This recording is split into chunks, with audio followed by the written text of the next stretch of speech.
முதலமைச்சர் மு.க.ஸ்டாலின் 3 ஆண்டுகளில் செயல்படுத்திய திட்டங்களால் தன்னிறைவு பெற்ற மாநிலமாக தமிழகம் உருவாகிவிட்டதாக பச்சை பொய்களை சாதனைகளாக பட்டியலிட்டு தமிழக அரசு செய்தி வெளியிடலாமா என்று எதிர்க்கட்சி துணைத் தலைவர் ஆர்.பி. உதயகுமார் கேள்வி எழுப்பியிருக்கிறார்.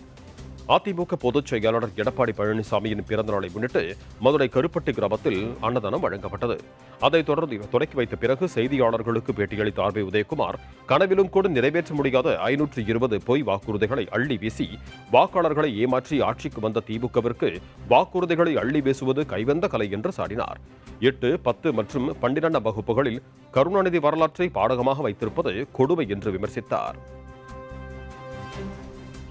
கனவிலே கூட நிறைவேற்ற முடியாத வாக்குறுதிகளை எல்லாம் தேர்தல் வாக்குறுதிகளாக ஒவ்வொரு தேர்தலிலும் கொடுப்பது திமுகவுக்கு கைவந்த கலை.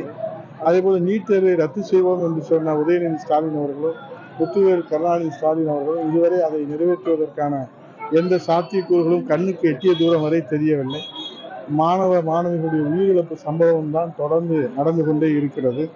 இதுபோன்று ஒவ்வொரு நாம் வாக்குறுதிகளை 520 வாக்குறுதிகளை எடுத்து நாம் ஆய்வு செய்து பார்க்கிற போது அவர்கள் ஒன்றை கூட நிறைவேற்றவில்லை என்று நான் பொத்தாம் பொதுவாக சொல்லவில்லை.